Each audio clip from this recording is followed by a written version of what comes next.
The red light of firestorms painted the skies of Caltheron Prime as the Shirathi swarm descended without mercy.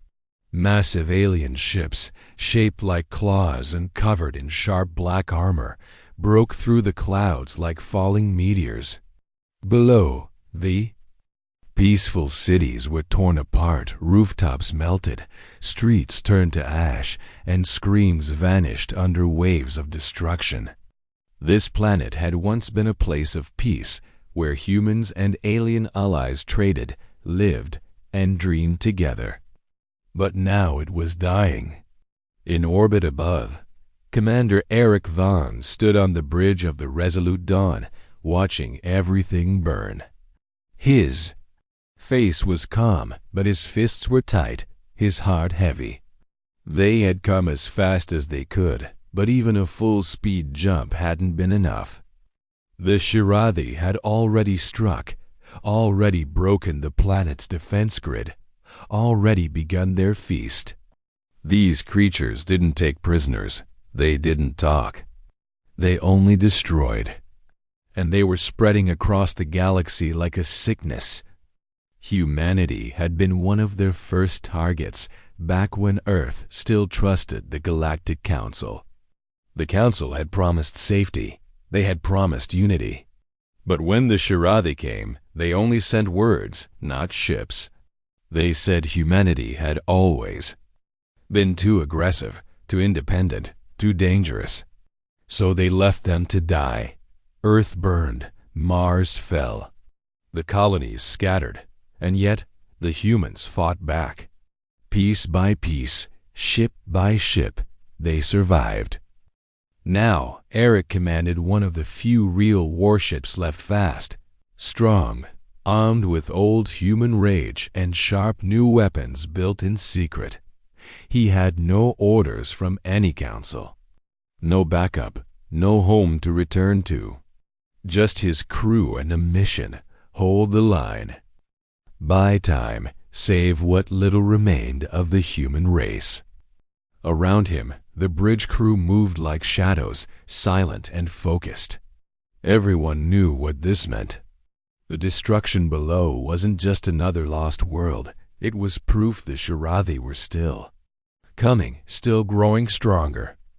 They had to be stopped, or there would be nothing left. Eric's second-in-command, Lieutenant Rhea Carson, gave a soft nod.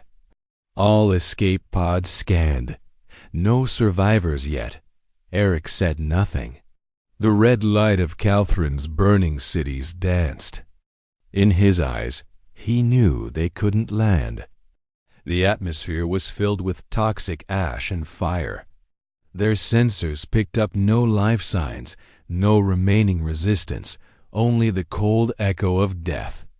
The ship's weapons had fired once when they arrived, destroying 2 Shirathi destroyers, but that was all they could do. It was like putting out a volcano with a cup of water. There was no victory to they only witness. Still, Eric didn't leave. Not yet. He stood there, watching as the last towers crumbled, as the last lights blinked out, as the once beautiful planet turned into another graveyard. And then, with a voice that was calm but full of steel, he gave the order: turn the ship. Plot. Course for the Helios Rift. There are more out there. And we're not done yet. The Resolute Dawn turned silently in space, leaving the broken world behind. There was no music, no cheering, no light of hope. Only the hum of engines, the quiet breath of tired warriors, and the promise of another fight waiting beyond the next star. After the fiery destruction of Caltheron Prime, the Resolute Dawn drifted quietly through orbit, scanning the shattered remains of the planet below. The sensors suddenly picked up a faint distress signal coming from the far side of the planet's third moon, a cold and barren rock pocked with craters. The signal was weak, almost fading, but it was alive. The crew exchanged glances. Such signals were rare, and often meant someone was still alive. Commander Eric Vaughn ordered a cautious approach. They found a small escape pod, battered and scarred from its violent journey through space and fire. Its surface was cracked, but the pod system still functioned just enough to keep a life form inside alive. When the pod's hatch finally opened, medics rushed in to find a woman inside, barely conscious but breathing. She was unlike any species Eric had seen before. Her skin was ash-gray and smooth, almost shimmering faintly in the dim light. Her eyes glowed a pale blue, reflecting a strange inner light. Her clothes were torn remnants of a diplomatic robe, worn and dirty, and strange metal bands circled her wrists and neck like shackles. The medics carefully lifted her out and brought her to the ship's infirmary. Days passed as she rested and healed, but she said almost nothing. She seemed distant, wary, like a wild animal caught in a cage. One afternoon, Eric decided to visit her. When he entered the infirmary, she was sitting up, her eyes clear and sharp despite her weakness. She looked at him with a steady gaze. "You are the human commander?" she asked in soft, accented English. Eric nodded. "Yes, who are you?" The woman hesitated, then said, "I am Sarah. I was an envoy for the Galactic Council." She looked away, bitterness in her voice. "They abandoned me, left me to die when Calferin fell, just as they left your people behind." Eric felt a tight knot in his chest. He had suspected the Council had betrayed humanity, but hearing it from her made it real. Then she did something unexpected. She slowly removed the metal bands from her wrists and neck, dropping them to the floor with a soft clatter. Her voice dropped lower, almost a whisper. "I was trained to serve, to please, to obey. My body is useful. Take me with you. Use me however you want. I have no one, no home, no purpose anymore. Just don't leave me behind." Silence filled the room. Eric looked at her, the weight of her words heavy in the air. She offered herself like a tool, like an object to be used for survival. But Eric saw something deeper, someone who had been broken, but not defeated. He shook his head slowly. "You are not a tool," he said firmly. "You are coming with us, but not like that." He turned and left the room, leaving her to her thoughts. That night, Sarah lay awake, staring at the ceiling of the infirmary, her mind racing. For the first time, she felt uncertain about what her future held. The humans had always seemed so harsh, so distant. But Eric's words gave her a sliver of hope, a chance to be more than what she had been trained to be. On the bridge, Eric looked out into the dark space beyond the stars. The galaxy was vast and cold, full of enemies and betrayal. But there, on his ship, was a woman who refused to be just a tool. That simple fact gave him strength. Together, they would fight not as master and servant, but as equals. The battle for survival was only beginning. The resolute Dawn moved away from the ruined world of Caltherin Prime and jumped through space toward the Helios Rift, a dark and dangerous region where scattered human refugees had gathered. The rift was a place few dared to enter, filled with unstable energy storms and ancient debris, but it was one of the last safe havens for those who had escaped the Shiradi swarm. As the ship arrived, Eric found himself among other human captains and crews, desperate and weary. These were people who had lost homes, families, and hope. The Galactic Council, which once claimed to protect all species, had now sealed off the area, refusing aid to the humans who had once been its allies. Rumors spread that the Council believed humanity was too violent, too dangerous, and no longer worthy of help. In hidden hangars and dusty ports, the remaining ships gathered there, crews cautious and distrustful. Many doubted whether continuing to fight was worth the cost. Supplies were low, weapons aging, and fear hung heavy in the air. Some whispered of surrender, hoping for mercy, while others urged read deeper into the void, away from the known. Galaxy. Eric felt the weight of this division as he met with the leaders of the scattered human fleet. Their faces were tired but hardened. Hope was flickering, but it was fragile. They listened politely when Eric spoke of the Shirathi threat and the betrayal of the Council, but few responded with action. They had all lost too much to believe in victory. Watching from the shadows was Sarah. She had slowly regained her strength and found a place among the crew. Though once trained only to serve and obey, she had begun to learn what it meant to fight for something real, something worth living for. She understood the fear and anger in the captain's eyes because she had seen the Council's cruelty firsthand. One night, after the meetings had ended and the ship was quiet, she sought out Eric. "You need their trust," she said softly, her voice steady. "I can help. I know secrets the Council keeps hidden, codes to their caches, knowledge of their plans.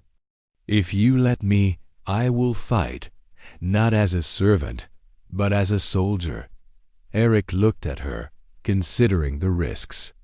Trust was scarce and alliances fragile. But he also saw the fire in her eyes, a fire born not of obedience, but of choice.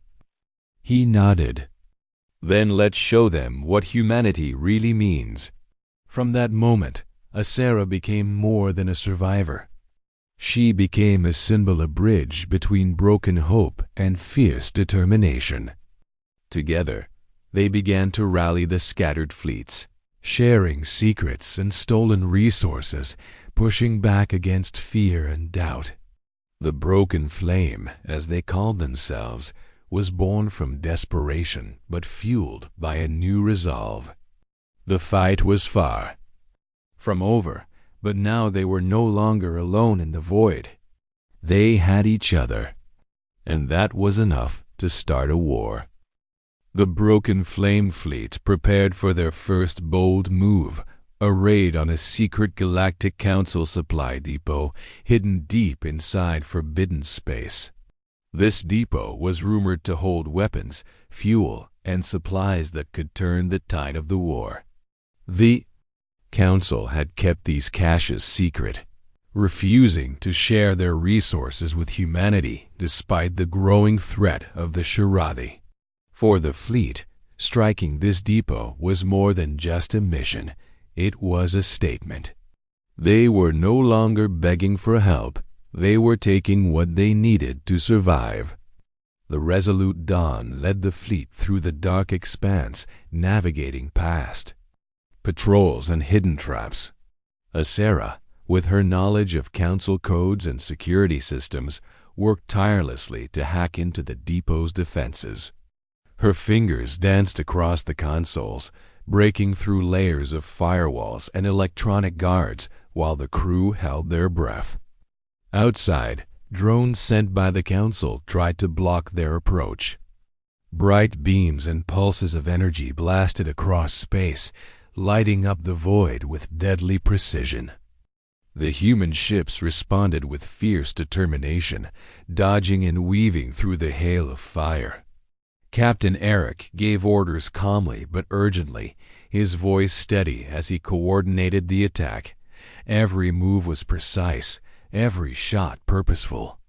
The Resolute Dawn pierced the depot's outer shield with a burst of plasma, and the boarding team stormed inside. The depot's alarms blared, but it was too late. Acera's hacking had already disabled the internal defenses. They seized weapons, fuel, and critical intelligence proof that the Council was hoarding resources while humanity suffered. When the raid was over, the fleet retreated into the shadows with their prize. The mood among the human captains shifted. They had been seen as weak, abandoned, and hopeless, but now they had weapons and supplies that could fight back. The secret knowledge Acera provided allowed them to plan new operations with greater confidence. Slowly, the scattered groups began to unite under the banner of the broken flame. They repaired ships, trained new crews, and prepared for the inevitable return of the Shiradi swarm. In the dark depths of space, amid dangers both seen and unseen, the broken flame ignited, burning brighter than anyone expected. It was a small light, but one that promised a new dawn for humanity. The war was far from over, but now there was hope. And hope was a weapon more powerful than any gun. The Shiradi swarm came without warning, like a dark cloud blotting out the stars. Thousands of their massive ships poured out from the black edge of the system, filling space with menacing shapes that seemed endless. The human fleet, known as the Broken Flame, numbered only 70 vessels, many of them battered and patched from constant fighting. Commander Eric Vaughn stood on the bridge of the Resolute Dawn, the lead ship, watching the enemy approach. The tension was thick. The crew moved silently, each knowing this battle could decide the fate of what was left of humanity. Beside Eric stood Acera, now fully part of the crew, her presence a symbol of their unity and hope. She manned the electronic warfare systems, eyes scanning countless data streams as she sent out false signals and scrambled enemy communications. The Shiradi were ruthless and overwhelming, their ships swarming like a tide determined to drown the Broken Flame. The humans had no illusions. They were outnumbered, outgunned, and fighting for survival. Eric's voice cut through the hum of the ship. "Hold your positions. Target their command vessels. We hit hard, fast, and do not give ground." The battle erupted in flashes of plasma fire, beams cutting through the blackness like lightning. Bolts, explosions blossomed as ships on both sides were torn apart. Every hit against the enemy was hard won. Every loss among the humans was deeply felt.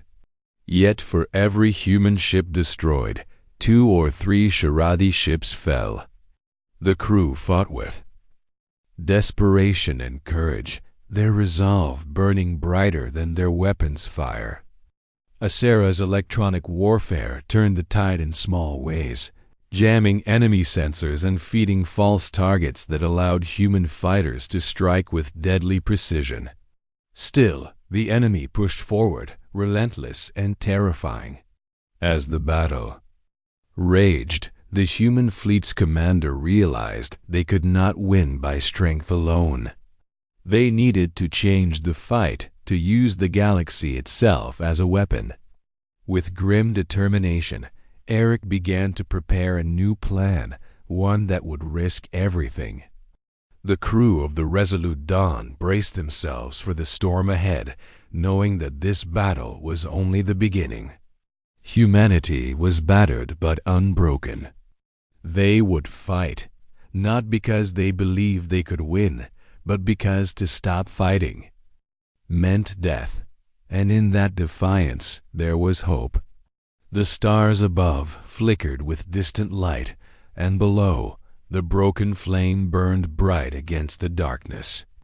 As the Shiradi swarm closed in, Commander Eric Vaughn realized that a direct battle would only lead to more destruction. Their fleet was too small to fight the overwhelming numbers head-on, and every lost ship brought humanity closer to extinction.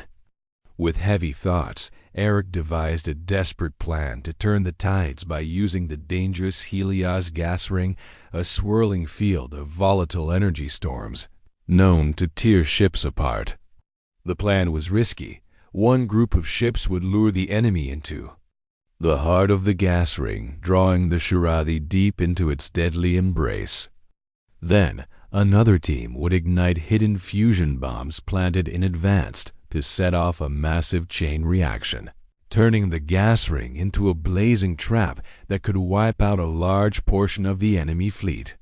But the success of this plan depended on one crucial role. Someone had to stay behind, piloting a stealth pod to guide the beacon that would lead the swarm into the trap and activate the explosives. The job was almost certainly a suicide mission. No one volunteered at first. Fear and the will to survive held them back. Then Asera stepped forward.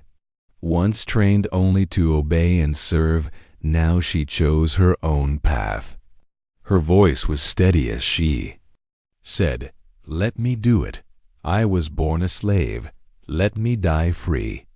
Eric grabbed her shoulder, his eyes filled with a mixture of respect and pain. "No, you're not dying for us, not after all you've done." But she looked deep into his eyes and said, "You taught me I have a choice. I choose this." His hands trembled and tears welled up, but he nodded and let her go. As the battle began, the fleet moved in sync. The decoy ships raced into the gas ring, broadcasting false signals to draw the Shiradi in. The enemy, hungry for victory, took the bait and followed, unaware of the deadly trap waiting for them. Asera piloted her stealth pod through the violent storms, invisible and silent, guiding the beacon that kept the swarm focused inside the ring. Her heart pounded, but her mind was clear. Then came the signal Eric's command. The fusion bombs detonated with terrifying force, lighting the gas ring ablaze with blue fire. The explosion swallowed dozens of Shiradi vessels, ripping through their ranks like a wildfire. In the chaos, the rest of the human fleet struck with everything they had, pressing their advantage. But as the dust settled, Asera's signal vanished. The crew waited with bated breath, fearing the worst. Eric sank to his knees, the brilliant flames reflecting in his eyes, mixing grief and gratitude. The sacrifice had broken the enemy's advance. The swarm limped away, their strength shattered but not entirely gone. Humanity had survived another day. The cost was high, but the choice had been made. Asera had chosen freedom through sacrifice, and her courage had given the broken flame a chance to keep fighting. The battle was far from over, but now hope burned brighter than ever. As the deadly blue fire from the fusion bombs exploded across the Helios gas ring, the vast swarm of Shiradi ships found themselves trapped within the blazing storm. Asera's stealth pod had guided the beacon perfectly, leading the enemy fleet into the trap with precision and courage that none could match. The gas ring's unstable energy roared like a furious beast, and the bursts of explosion tore through the enemy ships one after another. The chaos was overwhelming. The Shiradi ships, once confident and menacing, now scrambled in panic, their numbers shrinking rapidly as the fire consumed them. From the bridge of the Resolute Dawn, Commander Eric Vaughn watched the destruction with a heavy heart. Though the battle was turning, the cost was clear. Asera's signal had gone dark.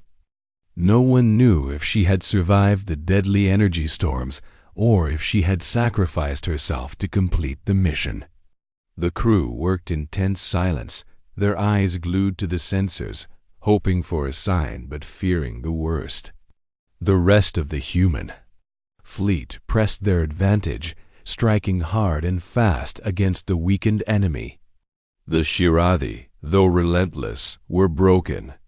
Their formation faltered, ships retreated or exploded under coordinated human fire. The tide of battle shifted dramatically. The broken flame fleet fought with renewed hope and fury, knowing this victory had been paid for in blood and bravery. Eric's mind raced with thoughts of Asera, the woman who had once offered herself as a tool, trained only to obey, but who had chosen freedom through sacrifice. She had become the heart of their resistance, the symbol of what humanity truly was, more than just survivors, but warriors with courage and choice. As the stars slowly cleared and the fires died down, the fleet gathered to count their losses and tend to their wounded. Though many ships had fallen and many lives were lost, the Shirathi threat had been dealt a devastating blow. The broken flame had survived. Yet, beneath the celebrations and relief was a deep silence. Asera's absence weighed heavily on every soul aboard the ships. Eric stood alone on the bridge, staring out into the vast blackness. He whispered her name, hoping somehow she could hear. The battle had been won, but the war was far from over.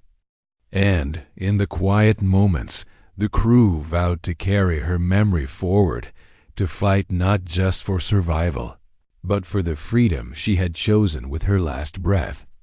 The sky burned blue that day, a fierce, blazing testament to sacrifice, courage, and the indomitable spirit of humanity. The resolute dawn moved quietly through the vast emptiness of space as the broken flame fleet began to rebuild after the fierce battle in the Helios gas ring. A heavy silence hung over the ship's corridors, filled with memories of those lost and the sacrifices made. Among the crew, Asera's name was spoken softly, often with reverence and sadness. A memorial had been set up in the ship's hull, a simple plaque carved with her name, and a few words honoring her bravery and choice. Commander Eric Vaughn stood before it alone one evening, his hand resting gently on the cold metal. His mind replayed the moments when she had stepped forward to take the dangerous mission, when she had embraced freedom through sacrifice. The galaxy around them was still vast and cold, and the Galactic Council had yet to respond to the humans' renewed fight. When they did, their words were empty pleas for peace, offers of talks, but humanity was no longer listening. The broken flame had become more than a fleet. It was a symbol of resistance, of dignity, of standing strong when abandoned. Other species, inspired by the humans' courage, began to rise as well. Slowly, alliances formed in the shadows of the stars. The fight was no longer just about survival. It was about reclaiming respect and freedom in a galaxy that had turned its back on them. Eric's eyes scanned the stars beyond the viewport, the light from distant suns flickering like hope.